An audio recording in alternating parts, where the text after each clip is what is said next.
Doctor Kalimullah, আপনি নিশ্চয়ই খেয়াল করেছেন, দুদিন আগে আমরা বিভিন্ন মিডিয়াতে একটা নিউজ দেখলাম। সেই নিউজটা দেখে অনেকের মতো আমি একটু আসলে অতটা বিস্মিত হয়েছি তার কিন্তু বলবো না, কিন্তু আমি বিস্মিত হয়েছি অন্য একটা কারণে। এই সরকারের আমলে যে কারোর বিরুদ্ধে মামলা হতে পারে। হত্যা মামলা 200-300 আসামিও হচ্ছে। যারা হত্যা মামলা আসামি হচ্ছে তারা দেশেও থাকে না, তাও আসামি হচ্ছে। যাদেরকে ধরা হচ্ছে, কারো জামিন হচ্ছে না। নিশ্চয়ই আমরা অত্যন্ত সুবিচারের একটা নমুনা এখানে দেখছি। কাজে এই মামলা হতে পারে, এটা আমি অবাক হইনি।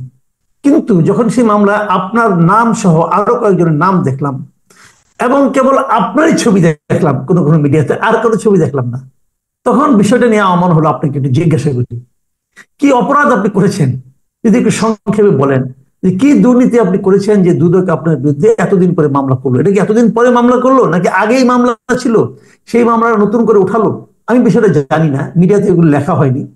আপনি কি একটু পরিষ্কার করতে পারবেন? তবে একটা অনুরোধ, একটু ছোট করে করবেন, কারণ আপনার জন্য আরো অনেক অনেক প্রশ্ন আছে।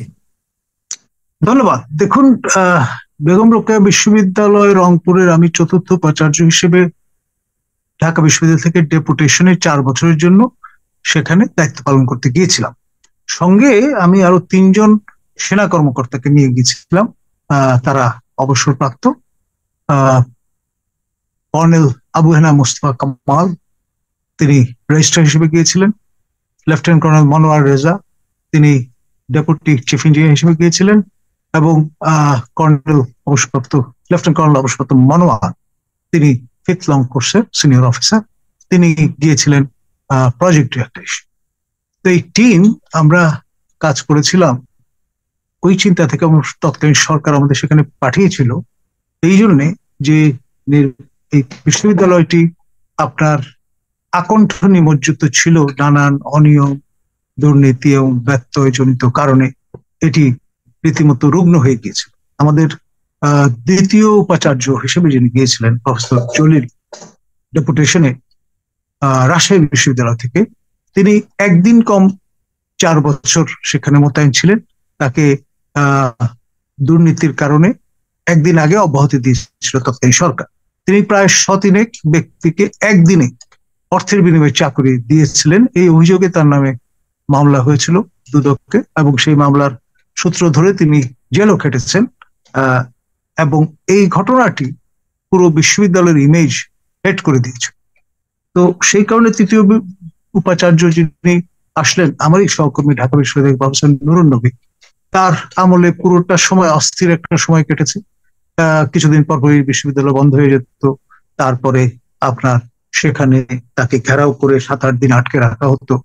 ইলেকট্রিসিটি, পানি, গ্যাস এগুলো সংযোগ বিচ্ছিন্ন করে তাকে রীতিমতো আপনার কোর্স করে যে দাবিগুলো তারা নিয়ে আসতেন, তারা মানে যারা বিশ্ববিদ্যালয়ের কর্মকর্তা, কর্মচারী, শিক্ষক বা ছাত্ররা, তাকে বাধ্য করা হতো। এবং তিনি একটা পর্যায়ে মাঝে মাঝে চলে যেতেন ঢাকায় অনির্দিষ্টকালের জন্য, বিশ্ববিদ্যালয় বন্ধ করে দিয়ে।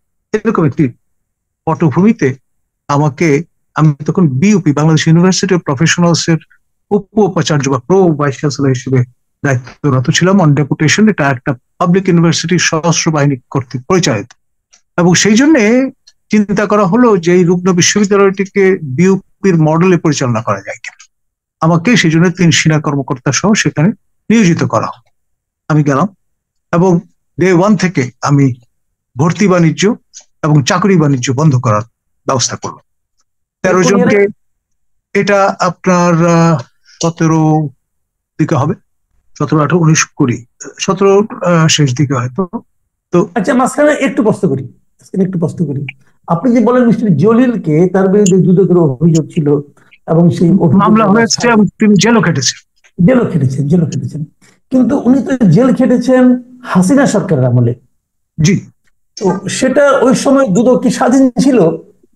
ওই সময় দুদক কি সরকারি দলের এজেন্ডা বাস্তবায়নে খুব তৎপর ছিল না? আপনার কি মনে হয়?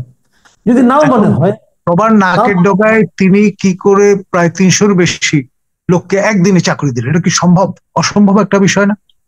আচ্ছা, ঠিক আছে। এবং অভিযোগ ছিল অর্থের বিনিময়ে তিনি এই কাজটি করেছেন এবং তার কন্যার কাছে আপনার টাকাগুলো কানাডায় পাঠিয়ে দিয়েছে, এই অভিযোগটা ছিল। তো যাই হোক, এটা তো টাকা উদ্ধার হয়েছিল সেটা আমার জানা নেই, সম্ভবত না।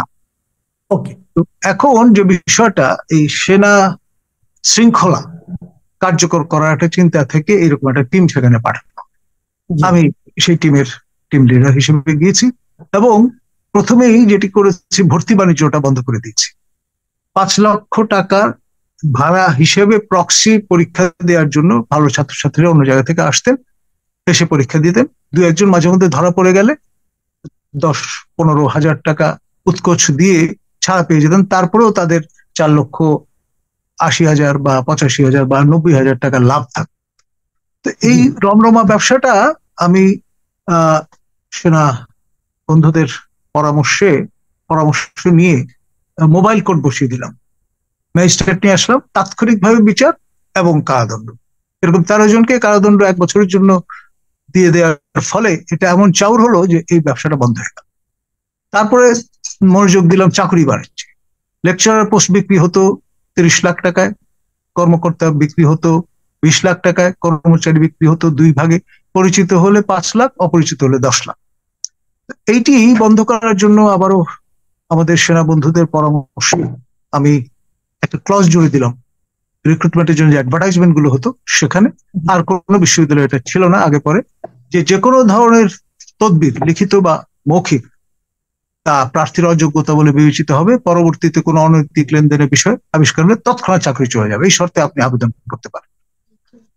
সঙ্গে অনানুষ্ঠানিকভাবে আমরা যেটা বলতাম যে সেটি হচ্ছে, যে অর্থ আপনি বেতন হিসেবে নিয়েছেন ফেরত দিতে হবে এবং আপনার বিরুদ্ধে জরিমানা আরোপ করা হবে। তো এইরকম একটি পটভূমিতে আপনার চাকরি বাণিজ্য একদম জিরো করে ফেলেছিলাম। আমি উদাহরণ মামলা হলো কি দিয়ে? ভালো কাজ করেছেন। আমি আসছি। আপনার এই অভিযোগটা কি? আমার পার্শ্ববর্তী আমাদের সেখানকার যে কনস্টিটিউয়েন্সি, সেখানের আপনার মাননীয় মেম্বার অফ পার্লামেন্ট, সাবেক স্পিকার শিরিন শারমিন চৌধুরী, তিনি পর্যন্ত 8 বার তদবির করলেন, টেক্সট মেসেজ পাঠালেন, ফোন করলেন, কথা বললেন, আমি কোনোটাই আমলে নিলাম।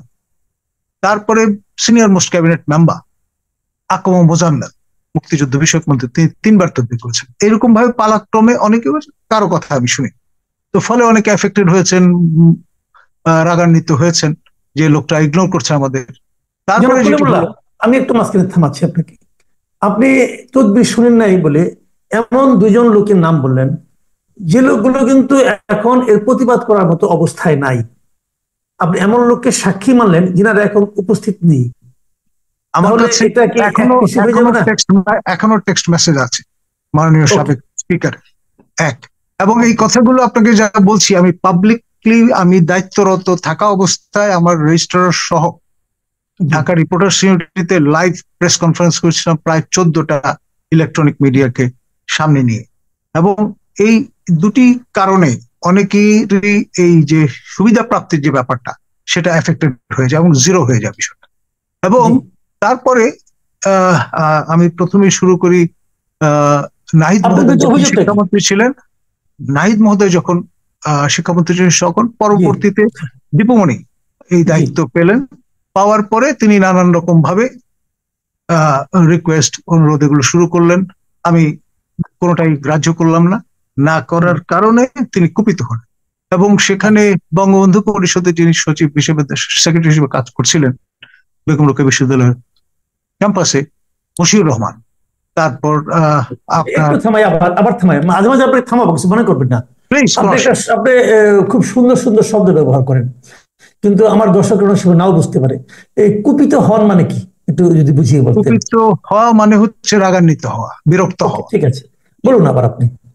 এখন মশিউর রহমান কে লাগিয়ে দিলেন যে তুমি তাকে বিরক্ত করা শুরু করো, নানান রকম ঝামেলা তৈরি করো। তারপর আপনার ছাত্রলীগের আমাদের এখানে কমিটি ছিল না, সেক্রেটারি এবং প্রেসিডেন্ট ছিলেন। যিনি প্রেসিডেন্ট জনাব তুষার, তাকে আপনার আমরা চাঁদাবাজির অ্যাটেম্প নেওয়ায় আমাদের প্রকল্পে, যে উন্নয়ন প্রকল্প, সেখানে সন্ধ্যার সময় একদিন তিনি এসে চাঁদা দাবি করলেন সংশ্লিষ্ট ঠিকাদার এবং ইঞ্জিনিয়ারদের কাছ থেকে। তারা আমাকে পরে রাতের বেলা যখন জানালেন, আমি সঙ্গে সঙ্গে রাত 1:30টার সময় কাছাড় থানার তৎকালীন ওসি মহোদয়কে ডেকে আমি মামলা রুজু করার জন্য বললাম। তিনি কোনোভাবেই পরের দিন আলো ফোটার আগে করতে চাচ্ছেন না। পরে শেষ পর্যন্ত তাকে রীতিমতো পারসুয়েট করে বাধ্য করে আপনার ডায়েরি করলাম ছাত্রলীগের তৎকালীন সভাপতির বিরুদ্ধে। এবং তার কিছুদিন পরে আইজিপি মহোদয় জাভেদ পাটোয়ারি এসেছিলেন আমাদের এখানে মোটিভেশন একটা লেকচার দিতে, সেখানেও কিন্তু তাকে পারসুয়েট করবার চেষ্টা করেছিলেন সংশ্লিষ্ট সভাপতি ছাত্রলীগের, কিন্তু কোনোভাবেই সেটা আর কিছু করতে পারেন। তো যাই হোক, এই যে সাহসটা আমি দেখিয়েছিলাম, পরবর্তীতে যেটা লক্ষ্য করলাম, আমরা এখানে যে বিশেষ উন্নয়ন প্রকল্পটি সেটি আপনার শুরু হয়েছে আমার আগের তৃতীয় উপাচার্য যিনি ছিলেন প্রফেসর নূর নবীর সময়। পরে আমরা যখন খোঁজ খবর নিলাম আমার দায়িত্বকালীন সময়ে, দেখলাম যে ধরুন 10 ফিট বাই 10 ফিট ভিত্তি এই জায়গার উপর দেওয়ার কথা, সেখানে তিনি 100 ফিট বা 100 ফিট জায়গা নিয়ে মাটির নিচে প্রচুর অর্থ ব্যয় করে ফেলেছেন। এবং আপনার একনেক কর্তৃক যে নকশাটি অনুমোদিত হয়েছিল সেটির ব্যত্যয় ঘটিয়ে ফেলছেন সিরিয়াসলি, এবং প্লিন্থ লেভেল পার করে ফেলেছেন, মাটির উপরে চলে এসছে কাজ। তো সেই সময় এরকম একটি পরিস্থিতি কিভাবে আমরা কাজ করব?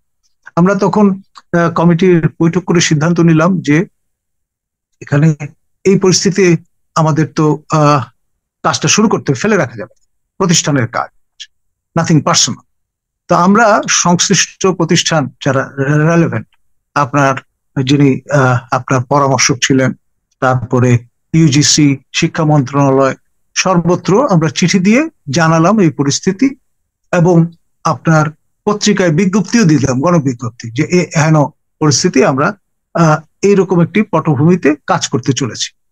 এবং সেইভাবে সবাইকে জানান দিয়ে আমরা কোনো রেসপন্স পেলাম না, যে কেউ বলেননি যে কাজ বন্ধ করেন বা এইভাবেই রাখেন। তো সবার একটা প্রেশার ছিল যে উত্তরবঙ্গের বাতিঘর এটা এভাবে পড়ে থাকবে, একটা ছাত্রী হল, তারপরে একটা ইনস্টিটিউট। তা আমরা কাজ শুরু করে দিলাম। লেফটেন্যান্ট কর্নেল মনোয়ার তিনি দায়িত্ব নিলেন, একদম মিলিটারি স্টাইলে, কোনো রকমের ঝামেলা করা যাবে না, দ্রুততম গতিতে কাজ চললো। তো এই বিষয়টি দীপুমণিকে আমাদের পরামর্শক মঞ্জুর কাদের তিনি জানালেন যে এই সিচুয়েশন। তো উনি ভাবলেন যে ভালো মৌকা পাওয়া গেছে, তো উনি বললেন যে এখানে যেহেতু ব্যত্যয় ঘটেছে, সুতরাং আপনারা কাজ এই পর্যায়ে বন্ধ করে দেন। তো আমরা তৎকালীন শিক্ষা সচিব মহোদয়, যিনি পরবর্তীতে পাবলিক সার্ভিস কমিশনের চেয়ারম্যান হিসেবে দায়িত্ব পালন করেছেন, তাকেও আমরা জানান দিলাম ফর্মাল মিটিং এ, এবং তিনিও বললেন না, কাজ বন্ধ করা যাবে না, চলতে থাক। পরিকল্পনা মন্ত্রী মান্নান সাহেব তিনি ওখানে গিয়েছিলেন, তিনিও দ্রুতগতিতে কাজ সম্পূর্ণ করার জন্য বললেন। তারপরে এদিকে দেখলাম যে দীপুমণি পারসিস্টেন্টলি অসহযোগিতা করছেন। তো আমাদের হাতে সরকারের 18 কোটি টাকা ছিল, তো সেইটি এই পরিস্থিতিতে আমরা পুরোটা টাকা বাংলাদেশ ব্যাংকের ট্রেজারিতে জমা দিয়ে দিলাম, পাবলিক কোনো মানি আর থাকলো না। তো ইতিমধ্যে কাজ শুরু করার কারণে ইট, বালি, সিমেন্ট, রড এগুলো বিপুল পরিমাণে স্ট্যাক করা আছে। ঠিকাদাররা বললেন যে স্যার, এটা তো সরকারি প্রতিষ্ঠান, আপনার ব্যক্তিগত কোনো কিছু না, আমাদেরকে কাজটা চালিয়ে দিতে দেন, আমাদের যে জামানতের টাকা আছে সেটি আমাদের টাকা, সরকারের টাকা নয়, আমরা আজ হোক কাল হোক টাকা ফেরত পাবোই, এটা গ্যারান্টেড। সেভাবেই আমাদেরকে টাকা জমা দিতে হয়েছে। আর প্রথম বছর এই টাকা 50% পর্যন্ত যদি প্রয়োজন হয় বিশেষ জরুরি কারণে ব্যবহার করতে পারেন, বাকিটা রেখে দিতে হবে। কিন্তু আমি তো সেই 2-3 বছর পার করে ফেলেছি বাই দ্যাট, কারণ তাদের নিয়োগ হয়েছে যে আমানতরা জমা দিয়েছেন আগের ভাইস চ্যান্সেলর, এবং তিনি 4 বছর মেয়াদী ছিলেন। তো ফলে এখন সেইটা যদি আমরা ব্যবহার করি কিছু বলার নেই কারণ। তো আমি তখন কমিটির মিটিং করে সিন্ডিকেটকে জানিয়ে সকল লেভেল অতিক্রম করে আমি কাজটা করতে দিলাম। এরপরে যে ব্যাপারটি দাঁড়ায়, এখানে একটা জিনিস আমি বলি আপনাকে, আমার মনে হয় সম্ভবত আপনাকে এই অভিযোগেই আপনার বিরুদ্ধে মামলাটা হয়েছে, যে কোনো ঠিকাদার যখন কোনো একটা কাজ করেন তখন ওনার এখানে কিন্তু একটা পারফরমেন্স গ্যারান্টি থাকে, একটা টাকা ওনারা জমা দেন। জামানতটা দেওয়া হয় এই কারণে যে ওনার কাজটা হয়ে যাওয়ার পর যদি কোনো ব্যত্যয় ধরা পড়ে, যদি কোনো সমস্যা ধরা পড়ে, সেই টাকাটা আপনি বাজেয়াপ্ত করে এই কাজটা আপনি করতে পারবেন, এবং তার জন্য একটা এখন এই জামানতের টাকা আপনি কি ভিসি হিসেবে তাকে তুলে নিতে দিতে পারেন নাকি আইনানুগ? সেটি হচ্ছে আমাদের যে কমিটি ছিল, পরামর্শক এবং অন্য যারা মেম্বার, সবাই বললেন যে এই পরিস্থিতিতে কাজ তো নষ্ট হয়ে যাবে, সব জিনিসপত্রগুলো পাবলিক টাকায় কেনা, এই সরঞ্জামগুলো নষ্ট হয়ে যাবে, এটা তো মাসের পর মাস ফেলে রাখা যাবে, এটা স্বাভাবিক, সিমেন্ট নষ্ট হয়ে যাবে।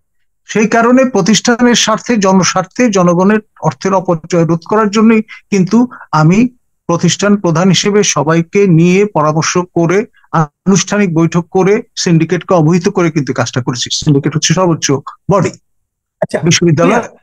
এটা আমার কাছে ক্লিয়ার, আমি এখানে আর ডিটেলে যাচ্ছি না। আমি আপনার বিরুদ্ধে অভিযোগগুলো দুটো তিনটা অভিযোগ বলি। একটা হলো ডিপিপি উপেক্ষা করে নকশা পরিবর্তন করেছেন আপনি। সেটি করেছিলেন আমার আগের ভাইস চ্যান্সেলর, আমি না। আমি তো বললাম তাহলে আপনি না, ওকে ফাইন।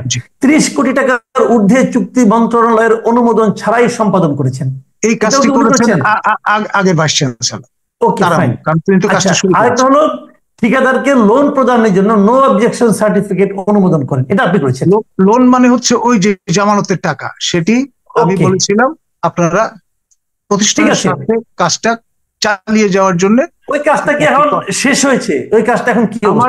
আমার জানা মতে আমার টেনিয়র শেষ হয়েছে, তারপরে আরো দুজন উপাচার্য নিযুক্ত হয়েছেন, তারা সেভাবে ফেলে রেখে দিয়েছে। ওটা এখনো শেষ হয়নি? না, আমার জানা মতে শেষ হয়নি। ওকে, তার মানে একটা কাজটা এখনো অসমাপ্তই রয়ে গেছে। ওই কাজটা, আপনার এই কাজগুলো, এই সিদ্ধান্তগুলো যথাযথ ছিল কিনা এটা কিন্তু এখনো আমরা প্রমাণ করতে পারছি না, যেহেতু কাজটা শেষই হয় নাই। অসমাপ্ত কাজ দিয়ে আমরা কি আলোচনা করবো? এখন এগুলো এক্সপেক্টেড যে এটা কন্টিনিউ করবে, যিনি যখন দায়িত্বে থাকবেন তিনি জনস্বার্থে প্রতিষ্ঠানের স্বার্থে কাজগুলো এগিয়ে করেননি তো আপনার পরবর্তী, এটা তাদের ব্যর্থতা। আচ্ছা ঠিক আছে, তাহলে এটা আমরা মোটামুটি একটা আপনার বক্তব্যটা পেলাম। এখন প্রশ্ন হলো, দুদক যে আপনার বিরুদ্ধে মামলাটা করলো, এই মামলাটা তারা কবে করেছে? এটা কি আপনার কোনো বক্তব্য নিয়েছে? আমরা যতটুকু জানি দুদক যখন, আমার মনে আছে যখন ছাগল কাণ্ডে মতিউর রহমানের কথা বলা হলো, তখন কিন্তু দুদক তাকে নোটিশ করেছিল যে আপনার বক্তব্য এসে জানান। বেনজির কেউ কিন্তু দুদক নোটিশ করেছিল, আপনারা এসে জানান। তখন বেনজির তাদের কাছ থেকে 1 মাস সময় নিয়েছিল, দুদক তাদেরকে সময়টা দিয়েছিল। তো আপনাকে কি দুদকের পক্ষ থেকে কোনো চিঠি দেওয়া হয়েছিল? আমি অন্যদের কথা জানি না, আমি কোনো নোটিশ পাইনি টিল টু ডেট। ঠিক আছে, তাহলে আপনি কি এই ব্যাপারটা নিয়ে আপনার উকিলদের সঙ্গে কথা বলেছেন এর মধ্যে? এখন কোনো কাগজপত্র ছাড়া। তার মানে এখন আপনার কাছে কোনো কাগজপত্র আসেনি, কিন্তু পত্রিকা মারফত আপনি জেনেছেন বা টেলিভিশন মারফত জেনেছি। আচ্ছা, আপনি বিভিন্ন সময় মানুষের অধিকার নিয়ে কথা বলেন। আপনার কি মনে হয় যে আপনাকে কোনো কাগজ না দিয়ে, আপনার সঙ্গে এই ব্যাপারে আপনার মতামত না নিয়ে, আপনার জবাবদিহিতার সুযোগ না দিয়ে যদি পত্রিকায় আগাম দিয়ে দেওয়া হয়, অথবা যদি মিডিয়াতে দিয়ে দেওয়া হয়, মিডিয়াতে অনেক লোক দেখে, লোকে আপনাকে চেনে, আপনি কি এটা কি আপনার জন্য মানে মানহানিকর বলে মনে করেন? ডেফিনেটলি এক ধরনের সোশ্যাল স্টিগমা আরোপ করার চেষ্টা, যেটা এর আগে দীপুমণি করবার চেষ্টা করেছিলেন।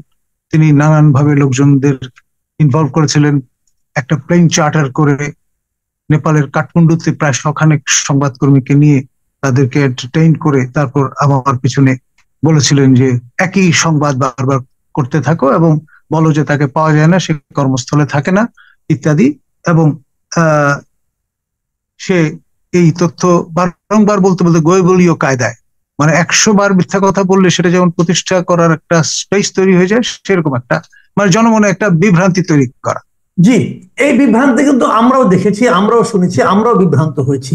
এবং আজকে আমি সোশ্যাল মিডিয়ায় একজন মোটামুটি বিখ্যাত এবং আলোচিত লোক, একসময় অতিরিক্ত সচিব ছিলেন এবং খুবই ন্যায়নিষ্ঠ সচিব হিসেবে তার একটা পরিচিতি ছিল, মিস্টার মাহবুব কবির মিলন।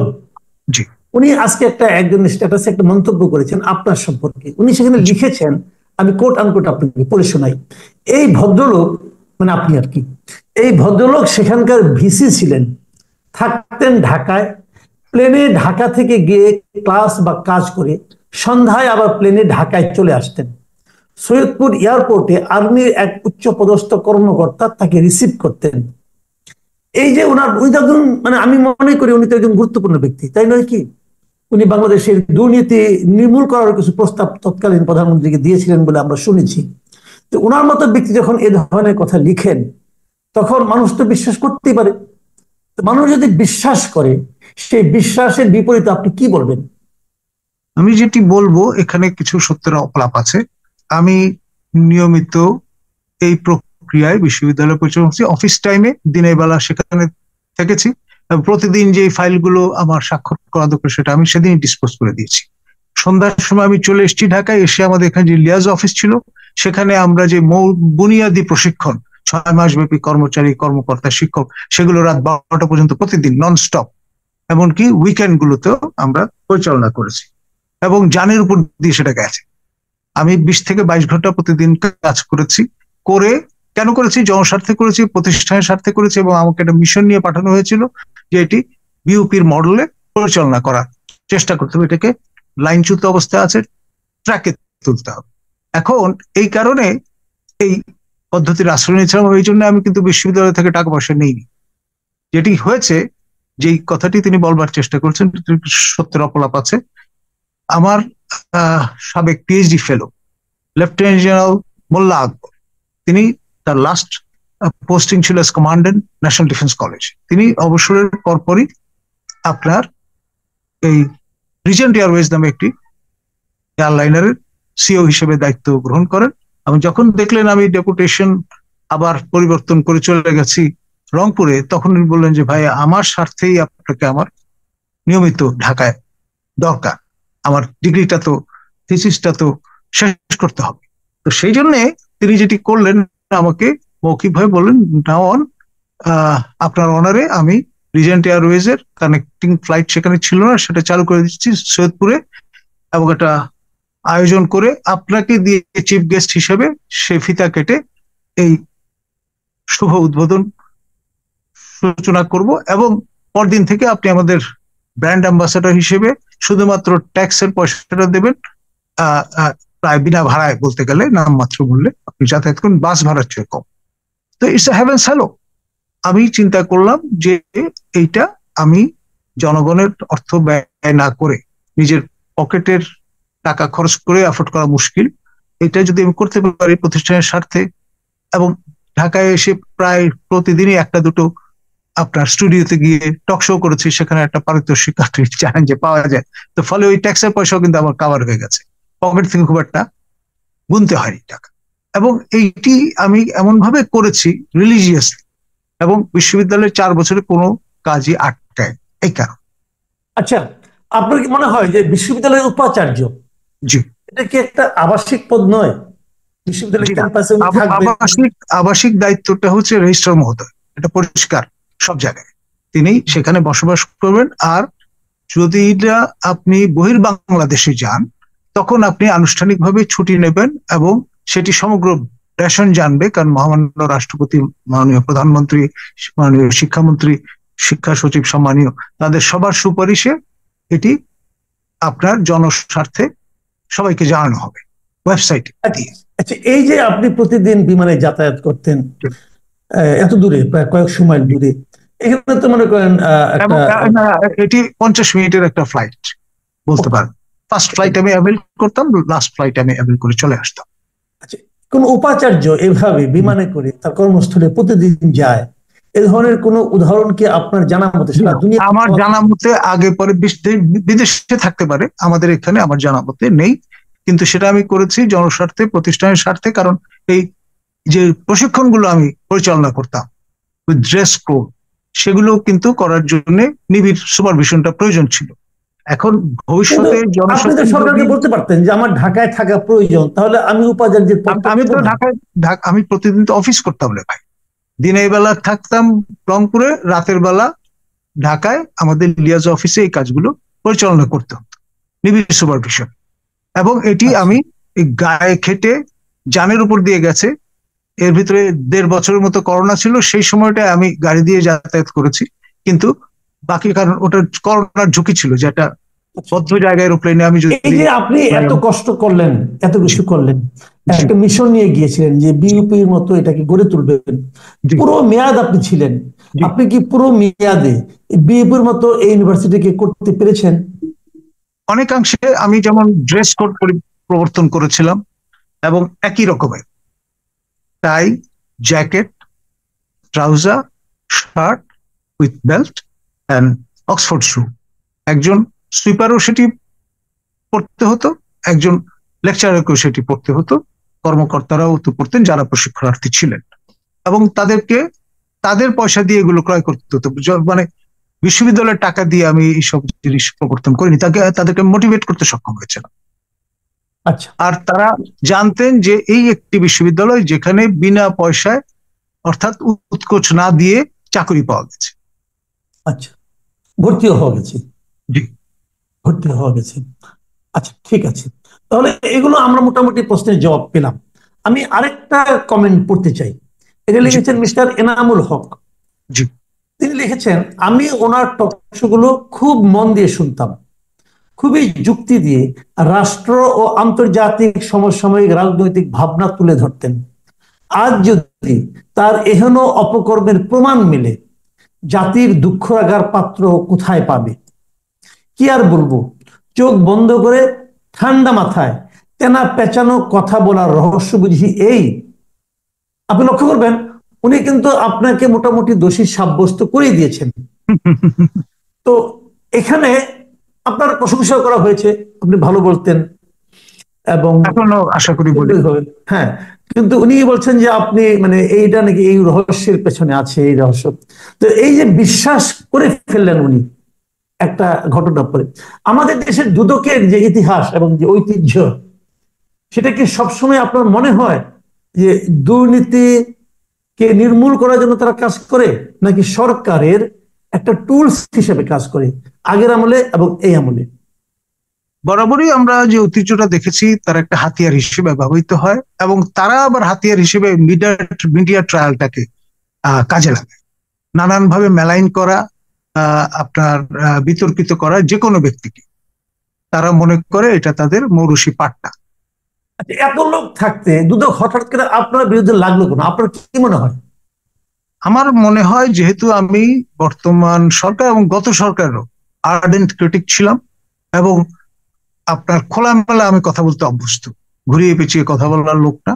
একেবারে সরকার প্রধান থেকে শুরু করে আপনার সংশ্লিষ্ট মন্ত্রীবর্গ, আমি খোলামেলাই তাদের আপনার ব্যবচ্ছেদ যেটাকে বলে সেটি করা পছন্দ করি। এই জন্যে যে তারা পাবলিক লাইফে এসছে। তারা যদি প্রাইভেট লাইফে থাকতেন আমার কিচ্ছু বলার নেই, এটা তার ডোমেইন। যখনই পাবলিক এক্সচেকারের টাকা আপনার পেছনে খরচ হচ্ছে, আপনি জনগণের করের টাকায় পেচেক পাচ্ছেন, তখন একজন নাগরিক হিসেবে আমার অধিকার আছে আপনাকে নিয়ে যে কোনো বিষয়ে আলাপ আলোচনা উত্থাপন করার, এবং সেটি ন্যায্য বলে আমি মনে করি। না, অনেকেই তো কথা বলে, আপনাকে কেন মামলা করা হলো? না না, আমাকে মামলাটা, আমি তো বললাম এটা লং ড্রন একটা প্রসেস। যেহেতু আমি সাবেক মন্ত্রী দীপু মনির ইন্টিগ্রিটি নিয়ে প্রশ্ন তুলেছিলাম, তার এইসব অন্যায় আবদারগুলো শুনিনি, এবং তিনি আমার সঙ্গে অসহযোগিতা করার চেষ্টা করেছেন যাতে আমি সেখানে 4 বছর তেষ্টাতে না পারি, এবং ডগের টেনাসিটি নিয়ে আমি পরিশ্রম করে আমি কাজগুলো করেছি, এবং শেষ দিন পর্যন্ত আমি এই প্রক্রিয়া অব্যাহত রেখেছি। এখনো বেগম রোকেয়া বিশ্ববিদ্যালয়ে কোনো ঘটনা ঘটলে আমি সঙ্গে সঙ্গে রেসপন্ড করি। যেমন আমার ছাত্র আবু সাইদ, যাকে আমি ভর্তি করেছিলাম, তিনি যে মুহূর্তে মৃত্যুবরণ করলেন, 1 ঘন্টার মধ্যে আমি সেটা নিয়ে 3টি আন্তর্জাতিক অনলাইন চ্যানেলে আমি অ্যাংরি রিয়াকশন প্রদান করেছি। আমি সবার আগে শোকবাণী প্রদান করেছি, এটা জেনে শুনে যে তৎকালীন প্রধানমন্ত্রী কুপিত হতে পারে, কিন্তু আমি কেয়ার করিনি। আমার কাছে মনে হয়েছে আমি যদি তখন উপস্থিত থাকতাম অ্যাজ রানিং ভাইস চ্যান্সেলর, আমি ডক্টর জোহার মতো বুক পেতে দিতাম, বলতাম আগে আমাকে মারতে হবে, তারপরে আমার ছাত্র গায়ে হাত দেবে। আমি এই ফিলসফির মানুষ। না ঠিক আছে, আপনার কাজকর্ম আমরা বুঝতে পারছি, আপনি বিপ্লবী আছেন, সবই ঠিক আছে, প্রতিবাদী আছেন, সবই ঠিক আছে, কিন্তু আমার কথা হলো সরকার মামলা করার জন্য আপনাকেই কেন বেছে নিল বলে আপনি মনে করেন? দেখুন, আমাকে বেছে নেয়ার কারণ হলো আমি উচ্চ কণ্ঠ। বর্তমান যে সরকার, এই সরকারকে আপনার ক্ষমতায় আসার ক্ষেত্রে সরকার প্রধানের বরাবর আমরা তার বিপদের সময় তার পাশে দাঁড়িয়েছি, তার প্রশংসা করেছি, তার প্রতি অন্যায় হয়েছে সে বিষয়ে আমরা নিজেও সরব ছিলাম। পরবর্তীতে যখন দেখলাম যে আপনার প্রত্যাশা নিয়ে এই সরকারকে আমরা সমর্থন দিয়েছি, ক্ষমতায় আসবার ক্ষেত্রে ভূমিকা পালন করেছি, সেই সরকারকে আপনার সমর্থন করার কারণে বা প্রস্তুতিমূলক যে প্রক্রিয়াটি ছিল, সেই কারণে গত সরকারের আমলে মন্ত্রী দীপু মনির ইঙ্গিতে আমার বিরুদ্ধে ডিজিটাল সিকিউরিটি অ্যাক্টে মামলা হয়েছে, এবং সেই মামলায় আমি 1.5-2 বছর লড়ে জয়লাভ করেছিলাম, খেয়াল করেন। এবং এটি সবাইকে অবাক করেছিল যে আমি কেন স্ট্যান্ডটা নিলাম বা আমাকে কেন টার্গেট করা হলো। ওই একই কারণে এখনো অবাক করেনি, অনেকে এটাও বলেছেন আপনার সঙ্গে সেনাবাহিনীর একটা ভালো সম্পর্ক, সেটার জোরে আপনি পেরেছেন, এরকম কথা আমি অনেক শুনেছি। দেখুন, আমি একজন কমিশন অফিসার 2002 সনে বাংলাদেশ মিলিটারি একাডেমি থেকে প্রি কমিশন কোর্স করে আমি ধাপে ধাপে আপনার এই লেফটেন্যান্ট কর্নেল আমাদের যে র্যাঙ্ক সে পর্যন্ত উপনীত হয়েছি, এবং আপনার বাংলাদেশ ন্যাশনাল ক্যাডেট করে আর্মি উইং এর আমি একজন অফিসার, এবং আপনার মহামান্য রাষ্ট্রপতির আদেশে গ্যাজেট নোটিফিকেশন হয়েছে, এবং আমি একজন ফার্স্ট ক্লাস গ্যাজেট অফিসার। সেই পার্সপেক্টিভ থেকে দেখলে প্রতিরক্ষা মন্ত্রণালয়। এখন ধরুন, আমি যেহেতু একটা সামরিক বাহিনী পরিচালিত পাবলিক ইউনিভার্সিটির প্রো ভাইস চ্যান্সেলর ছিলাম, এবং সেই বিশ্ববিদ্যালয়ের অধীনে সকল সেনা নৌ বিমান বাহিনীর যতগুলো প্রশিক্ষণ প্রতিষ্ঠান আছে সবগুলো কিন্তু তাদের সার্টিফিকেট গুলো সেখান থেকে লাভ করে, এবং এই সমগ্র বাংলাদেশ আমার যে পরিচিতি, আমার যে কর্মদক্ষতা, স্পৃহা সবকিছু মিলিয়ে আমার একটা গুডউইল তৈরি হয়েছে। এক, দ্বিতীয়ত আমি খুব কর্তব্যনিষ্ঠ এবং আপনার শৃঙ্খলা ভালোবাসা মানুষ, আর আপনার শিষ্টভাবে বেয়ারা কথাগুলো আমি বলে দিতে অভ্যস্ত। আর আমি ছাত্র জীবনে কখনো রাজনীতি করিনি, শিক্ষক হওয়ার পরে শিক্ষক রাজনীতিতে আমি কখনো সক্রিয় ছিলাম না, আমি কখনো কোনো পদের জন্য নির্বাচন করি। আমাদের শিক্ষকদের যে এগুলো আছে সেইটাও একটা বড় প্রাইড, এবং ব্যক্তিগত জীবনে আমি ভোটাধিকার প্রয়োগ করি জনস্বার্থে। একটা বিরল প্রজাতির পানীয় যদি থাকে এই ক্যাটাগরি, সেটা তো সবাই আমাকে সাসপেক্ট করবেন। আর আরেকটা বিষয় যেটা আমি মেনটেন করি, শিষ্টাচার। আমি আজ পর্যন্ত কাউকে রাজাকার সম্বোধন করিনি, আজ পর্যন্ত কাউকে স্বৈরাচার সম্বোধন করিনি, আজ পর্যন্ত কাউকে ফ্যাসিস্ট সম্বোধন করিনি, এবং আমাদের সাবেক প্রধানমন্ত্রী দ্বয় যারা নারী ছিলেন তাদেরকে আমি একেবারে যেটাকে মাননীয় সাবেক প্রধানমন্ত্রী এখনো বলি। ঠিক আছে, এটা আপনার শিষ্টাচার আমরা জানলাম। আমি এখন শেষ প্রশ্নটা আপনাকে করব। আপনি বেগম রোকেয়া বিশ্ববিদ্যালয়ের ভিসি হয়েছিলেন শেখ হাসিনার শাসন আমলে। শেখ হাসিনার শাসন আমলে যারা বিভিন্ন বিশ্ববিদ্যালয়ের গুরুত্বপূর্ণ দায়িত্ব পেয়েছেন, আমাদের একটা কমন ধারণা আছে, একটা পাবলিক পারসেপশন আছে যে সরকারের কতটা অনুগত হলে ভিসির মতো একটা গুরুত্বপূর্ণ পদ পাওয়া যায়। আপনি সেরকম একটা পদে পুরো মেয়াদে ছিলেন, আপনি অনুগত ছিলেন কিনা দ্বিমত করে। আচ্ছা, সেটা হতে পারে, সেটা নিয়ে আমি আলোচনা করছি না। আপনি পুরো মেয়াদে ছিলেন, এবং আমার প্রশ্নটা হলো, এই যে ওনার আমলে ভিসি ছিলেন, অনেকে মনে করেছেন যে আপনি ওনার কাছ থেকে সুবিধাপ্রাপ্ত অথবা ওনার লাইনের লোক। ওনার আমলে ভিসি হওয়া নিয়ে আপনার মধ্যে কি কোনো ধরনের অপরাধবোধ কাজ করে? ডেফিনেটলি না। এই জন্যে যে আমাকে এই প্রতিষ্ঠানটি স্যালভেজ করার জন্য পাঠানো হয়েছিল, এবং সশস্ত্র বাহিনী পরিচালিত যে বিশ্ববিদ্যালয়টি BUP, Bangladesh university of professionals, এই মডেলটা যাতে সামনে আমরা সেখানে কার্যকর করতে পারি, রাজনৈতিক বিবেচনায় সেখানে পাঠানো হয়। পাঠানো হয়েছে একটা রুগ্ন বিশ্ববিদ্যালয়কে আপনার সুস্থ করবার জন্য। সঙ্গে আরো 3 জন সামরিক অফিসার ছিলেন, তারা ফুল ফ্লেজেড আর্মি থেকে আসা ব্যক্তি, অবসরপ্রাপ্ত। জি, অনেক ধন্যবাদ জনাব ডক্টর নাজমুল আহসান কলিমুল্লাহ। প্রিয় দর্শক, ধন্যবাদ। আপনারা শুনলেন প্রফেসর ডক্টর নাজমুল আহসান কলিমুল্লাহ। ওনার বিরুদ্ধে যে দুদকের যে মামলা, সেই মামলা নিয়ে মিডিয়ায় লেখালেখি, মিডিয়ায় প্রচার, এবং যেটাকে উনি অনেকটা মিডিয়া ট্রায়াল হিসেবে অভিহিত করছেন, এবং সেগুলো নিয়ে অনেক বিশিষ্ট ব্যক্তিদের যে মতামত, সে সমস্ত বিষয়ে ওনার অবস্থানটা উনি ক্লিয়ার করতে চেষ্টা করেছেন। আপনাদের কাছে কেমন লাগলো? আপনারা কি মনে করেন? আমি ধরে নিচ্ছি আপনারাই বিচারক, আপনারাই ওনার যুক্তিগুলি শোনেন, ওনার বিরুদ্ধে অভিযোগগুলি শোনেন। আমাদের কাজ ছিল আপনাদের সামনে ওনাকে উপস্থাপন করা, এবং আমি ব্যক্তিগতভাবে চেষ্টা করেছি ওনার বিরুদ্ধে উত্থাপিত প্রায় সকল অভিযোগই ওনাকে বলার। তারপরেও 2-1টা বাদ থাকতে পারে। যদি আরো কোনো অভিযোগ আপনাদের কাছে থাকে ওনার নামে, সেগুলো প্লিজ আমাদেরকে লিখে পাঠান। আমরা সেগুলো আগামী অনুষ্ঠানে ওনাকে আরো একবার করতে চাইব। উনি যদি সেই জবাবদিহিতার মুখোমুখি হতে না চান, তখন আপনাদের যা মনে হয় আপনারা মনে করেন।